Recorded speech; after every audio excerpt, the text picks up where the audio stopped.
우리 29장에 있는 이 말씀은 이 다윗이 블레셋에서 어떤 삶을 살고 있었는가 하는 모습을 우리에게 보여주는 한 부분입니다.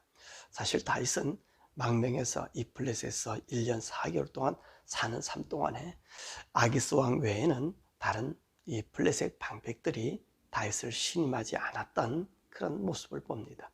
사실 다윗이 이 사울에게도 적이 되고 그리고 블레셋에도 적이 됐습니다. 그래서 다윗은 어느 누구 어떤 그 상황 그들이 있는 지경에서는 하루도 마음 편할 날 없이 살아갈 그럴 계제가 되지 않았던 것이지요. 그럼에도 불구하고 다윗이 그 압박 속에서 그 위험 속에서 살아간 원동력이 무엇인지를 오늘 여기서 말씀해 주고 있습니다. 사실 29장은 28장 1절과 2절의 연속으로 우리에게 보여주는 말씀입니다. 그래서 28장 3절에서부터 마지막 절에 있는 말씀까지는 이 사울왕이 죽기 하루 전에 있었던 일이라고 우리가 얘기했습니다. 그러면 오늘 28장 1절에서부터 2절 그리고 이제 오늘 29장에 있는 말씀은 아마 적어도 4일 내지는 많게는 한 일주일 전에 있었던 사건을 이제 이야기하고 있습니다. 이것이 무슨 배경이죠?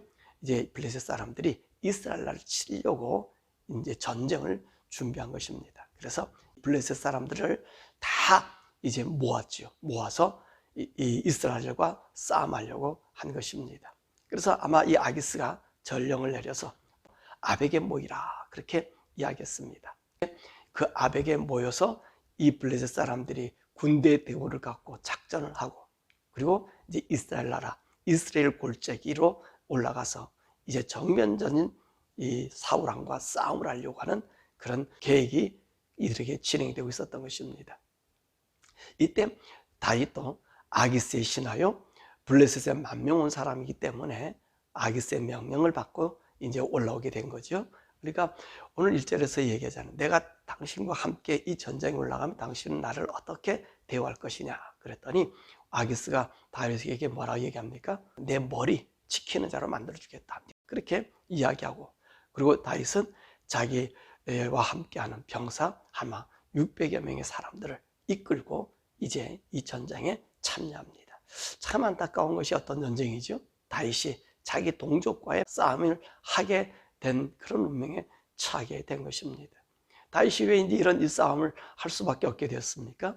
자기는 아기스에게 망명으로 갔기 때문에 이제는 블레셋 사람의 한 일원이 되어서 이 전쟁에 참여하게 되는 것입니다. 그런데 오늘 이 전쟁으로 다윗이 아기스와 함께 올라가니까 블레셋 사람의 이 군대 장관들이 싫어하는 거고요. 아기스에게 그들이 분노하는 거예요. 왜 분노합니까? 이 블레셋 사람들의 생각이 틀린 것 아닙니다. 맞는 얘기예요. 왜 맞느냐면 다윗은 어떤 사람이냐? 사울을 죽인 자는 천천히지만 다윗이 죽인 자는 만만이라고 노래하지 않았느냐? 그 천천히고 만만은 누구를 의미하는 거죠? 이 블레셋 사람과의 싸움에서 다윗이 블레셋 사람을 죽인 그 일 때문에 이스라엘 사람들이 기뻐했던 얘기 아닙니까? 그러니까 오늘 다윗이라는 사람은 이런 위험 인물이다. 만약에 우리가 다윗을 전장에 데리고 나간다 그런다면 다윗은 언제 어느 때 우리를 배반할 수 있는 사람이다. 왜냐하면 다윗이 쫓겨서 사울에게 쫓겨서 이 블레셋에 왔지만 오늘 이 다윗의 주인은 여전히 사울이라고 하는 것입니다. 왜냐하면 그것을 이 블레셋 사람들이 다 알고 있잖아요. 다윗이 사울을 죽일 수 있는 2번의 기회도 죽이지 않았습니다. 그러면서 뭐라고 얘기하죠? 내 주 왕이요 왕 기름 부은 자라고 그렇게 다윗이 사울을 극진했던 모습을 이 블레셋 사람들이 다 알고 있었던 것입니다. 그러니까 이 블레셋 군대 장관들이 이 다윗을 돌려보는 이유 중에 한 얘기가 그거 아닙니까? 저 사람이 이제 자기 주에게 충성할 수 있는 일은 무엇이냐? 우리를 반대해서 우리 안에서 싸움을 일으켜서 오늘 우리 백성들의 머리, 우리 군사들의 머리를 저 주인에게 바치지 않을 것이냐 라고 이야기하는 것입니다. 맞지요? 당연한 거겠지요. 다윗이 충성스러운 모습으로 사울에게 보이려면 분명히 반대를 일으킬 수 있는 분란의 소지가 되는 겁니다. 그래서 오늘 아기스 왕은 그 블레셋의 장수들의 얘기를 듣고 다윗을 돌려보냅니다. 그런데 왜 이 아기스가 이런 많은 이 블레셋 사람들에게 그 다윗에 대한 좋지 않는 시선 속에서도 다윗을 옹호할 수 있었느냐 하는 것입니다. 사실 이것은 다윗이 블레셋에서 처신이었지요. 아기스는 다윗에 대해서 블레셋 사람들에게 뭐라고 얘기합니까? 다윗이 이렇게 망명한 여러 해 동안 1년 4개월 동안 다윗을 봤더니 다윗에게는 허물이 없었다는 거예요. 아무런 허물을 찾지 못했다는 겁니다. 그것이 아기스가 다윗을 믿을 수 있었고, 그리고 나의 경비대장으로 만들 수 있는, 자기를 지킬 수 있는 그런 사람으로 믿을 수 있는 사람이 되었다는 것입니다. 자, 그리고 나서 아기스가 다윗에게 와서 이 이야기를 전하죠. 블레셋 장관들이 더 이상 너를 신임하지 않으니까 이 전장에서 돌아서 너의 고향으로 돌아가라, 그렇게 이야기합니다. 그때 다윗이 아기스에게 이야기하지요. 내가 왕에게, 내가 신하가 되어서 왕의 원수를 갚는 데를 왜 내가 동참할 수 없느냐고 묻습니다. 그랬더니 아기스가 얘기합니다. 다윗을 오히려 위로하지요. 나는 널 보니까 정직히 행했다는 거예요. 더욱이 너는 하나님의 사람으로서, 오늘 여기 아기스가 얘기하잖아요. 너는 하나님의 사람으로서 하나님의 전령같이 정말로 선한 사람이었고, 하나님의 전령같이 정직하게 행한 것을 내가 안다. 그러니까 나는 너를 나와 함께 가기를 원하지만 이 블레셋 사람들이 원치 않으니까 네 고향으로 돌아가라, 그렇게 이야기하고 있습니다. 여러분, 여기서 우리가 참으로 귀한 것을 발견할 수 있습니다. 무엇을 발견할 수 있어요? 다윗의 삶을 우리가 발견할 수 있습니다. 다윗은요, 이스라엘 나라에서도 그랬고 적국에 와서도 그랬고, 그의 삶은 어떤 삶이었습니까? 허물 없는 삶이었다는 거예요. 누에게 흠잡힐 일을 하지 않았다는 것입니다. 더욱이 오늘 아기스가 다윗을 이렇게 옹호할 수 있는 것은, 그는 뭐라는, 너는 정직한 삶을 살았다는 거예요. 그리고 너는 어떤 사람이냐? 하나님 앞에 전령 같은 삶을 살았다는 거예요. 여러분, 아기스가 이렇게 인정하더라는 것입니다. 그러므로 우리 성도들은 어떤 삶을 살아야 돼요? 보세요. 다윗은 사울에게 있었을 때도 이런 정직한 삶을 살았습니다. 허물 없는 삶을 살았습니다. 그렇죠? 다윗은 자기 본국에서도 사울에게 있어서는 적이었습니다. 그래서 다윗을 갖다가 이 십사람들이 항상 알려주는 스파이가 되지 않았습니까? 그래서 노다지 쫓기고 쫓기는 인생의 삶을 십수년을 이렇게 살았습니다. 그럼에도 다윗은 어떤 삶을 살았습니까? 허물 없는 삶을 살았어요. 그리고 그는 정직한 삶을 살았고, 그리고 하나님의 전령의 삶을 살았단 말입니다. 이것이 오늘 다윗의 삶이 이스라엘뿐만 아니라 블레셋에서도 살게 되었던 거예요. 그랬더니 아기스가 그 모습을 알게 된 거지요. 그래서 다윗은 너는 하나님의 전령 같은 정직한 삶을 살아 허물 없는 자다라고 이야기하고 있습니다. 이것이 바로 우리 사랑하는 성도들이 이 세상을 살아가야 될 참된 모습인 것입니다.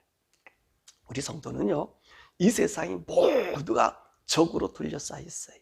우리가 예수 믿는 믿음 하나를 가지고 우리가 살아가기 때문에 오늘 우리의 가족과 우리의 친지들과 나의 고향의 사람들이, 여러분, 우리를 이스라엘 사람들처럼 다윗을 대함과 똑같은 대함을 우리가 받을 수 있다는 것입니다. 이 받음 속에서 우리는 어떻게 살아야 되죠? 다윗이 살던 삶처럼 살아야 됩니다. 허물 없는 삶을 살아야 되고요, 정직한 삶을 살아야 되는 거예요. 우리에게는 수많은 시선들이 우리를 보고 있는 거예요. 그렇기 때문에 우리 성도들은 다윗과 같이 살아야 되는데, 이 아기스가 얘기한 것처럼 하나님의 전령처럼 살아라는 거예요. 아기스는 다윗을 보고 너는 하나님의 전령처럼 살았다고 얘기하지 않았습니까? 그러니까 세상 사람들이 오늘 우리를 보고 너는 하나님의 전령처럼 살았다는 거예요. 그렇게 사는 것처럼 보인다고 이야기해야 된다는 거예요. 그래야만이 오늘 우리는 우리 하나님의 온전하신 도움을 받고 살 수 있는 그런 자들이 될 수 있는 것입니다. 그러므로 우리 성도들이 이 세상을 살아가는 삶은 하나님 외에 다른 분이 없어야 돼. 그러면 어떤 일이 생겨지죠? 하나님은 우리를 보호할 자를 두신다는 것입니다. 오늘 블레셋에서 다윗을 도운 자가 누구죠? 아기스입니다. 이 아기스는 어떤 사람입니까? 왕이라 그랬습니다. 그 블레셋의 왕이라 그랬습니다. 이게 우리 하나님의 놀라운 비밀인 것이, 여러분 정말로 우리 성도들이 이 세상을 하나님의 전령 같은 삶을 살면요, 이 아기스와 같이 우리를 보호하는 사람, 지키는 사람이 있다는 것입니다. 힘 있는 사람이 우리를 도와주고 있다는 것입니다. 이것은 너무너무나 중요한 거예요. 그러면 우리 사랑하는 성도들이요, 그 사람, 나의 적을 보고 살지 마시고 하나님만 보고 살으라는 거예요. 내가 하나님의 전령으로 이 세상을 살아간다고 하는 이 마음을 가지고 이 세상을 살으라는 거예요. 그러면 그 살아가는 우리 성도들에게 그들은요, 어떤 마음을 가지고, 오히려 두려운 마음을 가져요.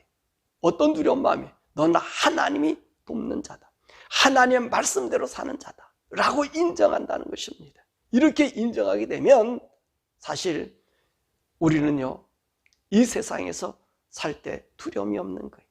직장 일도 없고요, 사업에서 우리가 크게는 못 산다 할지라도 사업을 하든지 개인 비즈니스 하든지 어떤 일을 하든지 간에 내가 하나님의 전령처럼, 그리고 정직하게 허물없게 살아가면 여러분 모두가 나를 위한 편이 된다는 사실입니다. 그런데 우리 사랑하는 성도들이요, 어디에 견주어 보고 사냐면 세상 사람과 견주어 보고 세상 사람과 비교하고 세상 사람이 살아가는 삶의 모습을 따라감으로 우리 성도들이 그들로부터 버림당하는 것이고요, 그들에게 인정받지 못하는 거예요. 우리 기독교인들이 하나님을 두려워하는 것을 제일 먼저 살아야 되는 거예요. 그러니까 아기스가 이야기하잖아요. 아기스가 블레셋 사람들이 다 모여서 다윗을 여러분 그런 눈으로 본 거예요. 그런데 누가 보호해줘요? 아기스가 보호해주는 거예요. 왜? 이 사람은 정말로 하나님의 신의 사람으로서 신의 모습처럼 살아간다는 거예요. 그것이 오늘 우리 성도들이 이 세상에 살아갈 지혜인 거예요. 다윗이 그런 모습을 보여주고 있지 않습니까? 또한 이 다윗은요, 이 보호를 누가 받게 하였을까요? 하나님이 다윗을 보호하게 하셨다는 것입니다. 여러분, 우리 성도들이 살아가는 이 세상은요, 이 우연이 없어요.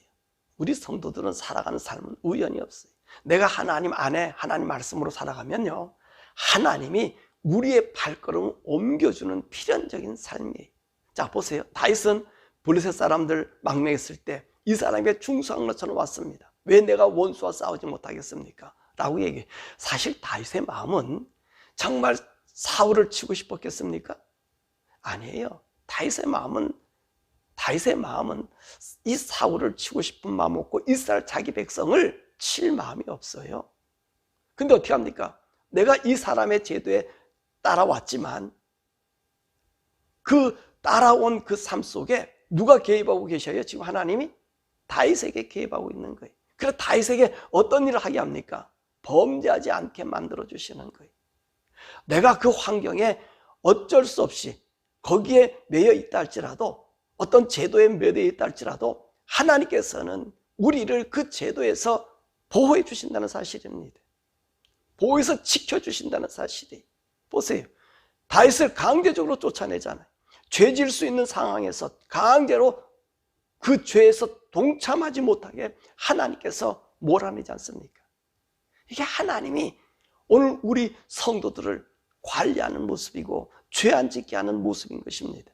아무리 죄악이 많은 곳에라도 우리 성도들이 어쩔 수 없이 그곳에 있다 할지라도 하나님께서는 우리를 죄 짓지 않도록 우리를 뽑아내 주신다는 사실입니다.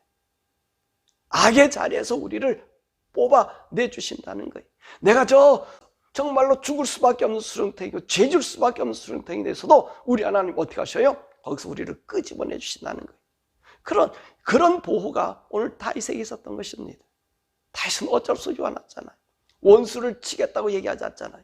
근데 보세요. 하나님은 그 다윗의 마음을 알고 또 다윗이 범죄하지 않도록 그 블레셋과 이스라엘 전쟁, 정말로 사울이 죽는 마지막 전쟁, 요나단이 죽는 마지막 전쟁, 여러분 거기에서 하나님이 다윗을 옮겨 놓으시고요, 그 후에 또 하나님이 하실 일들을 또 다윗에게 나타내 주는 거예요. 그러면 여러분과 저는요, 하나님만 의지하고 사세요. 하나님만 바라보고 사세요. 내가 가난하다고요, 일이 안 된다고요, 직장이 없다고요, 여러분 두려워하지 마시고요, 하나님만 바라보세요. 하나님 안에서 정직하게 사세요. 하나님 안에서 세상 사람들을 허물었게 사세요. 그러면 우리 하나님께서 우리를 그 악에서 뽑아주시고 나를 보호할 수 있는 자, 나를 변호해 줄 자를 하나님께서 준비하고 계신다는 사실입니다.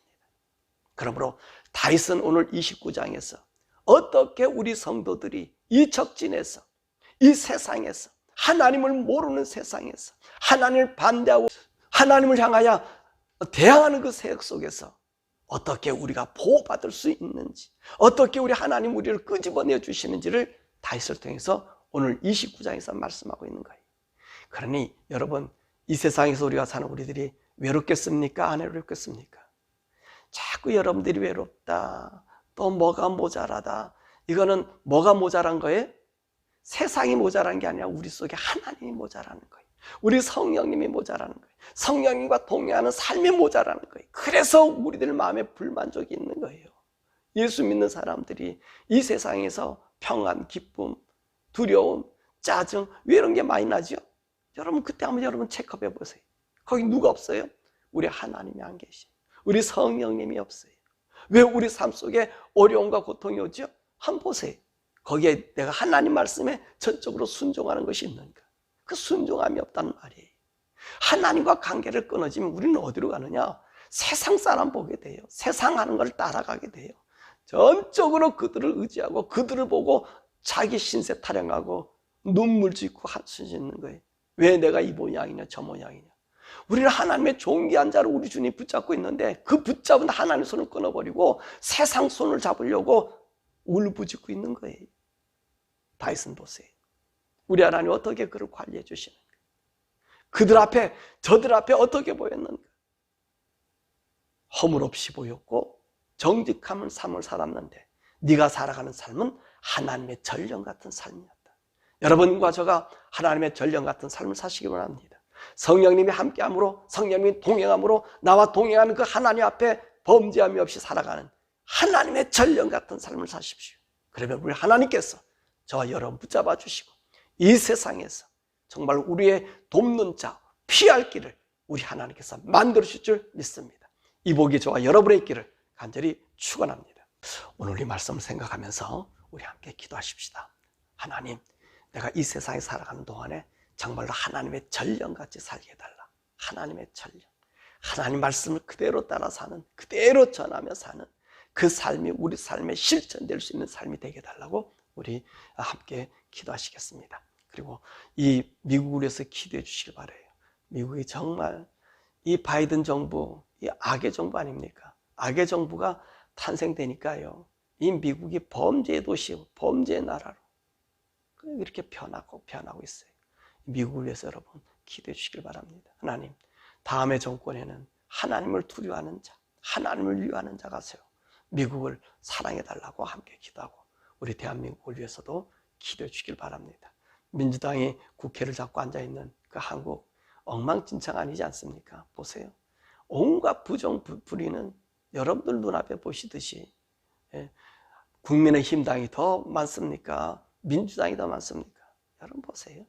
저들은 악이기 때문에, 악의 정책을 따르기 때문에 민주당 사람들, 여러분 그들은 악의 화신들이에요. 미국도 마찬가지고요. 그러니까 하나님, 한국이나 미국이나 이 정치하는 사람들 정말로 올바른 사람 되고 이 가치관에 우리 백성들이 깨어서 정말 악에 호응하지 않게 해달라고 오늘 이 새벽에 우리 함께 기도하겠습니다. 우리는 어떻게 살아야 된다고요? 하나님의 전령 같은 삶을 살 수 있도록. 어떻게 하면 이 전령 같은 삶을 살 수 있습니까? 말씀을 순종하는데 우리가 순종할 수 없어요. 성령님이 여러분을 붙잡아 주셔야 돼요. 성령님 나와 동행해 주옵소서. 하나님의 한 성령님 나의 동행해 주셔서 전령 같은 삶을 살게 주옵소서. 우리 함께 이런 삶을 살게 해달라고 우리 주여 부르고 기도하겠습니다. 주여!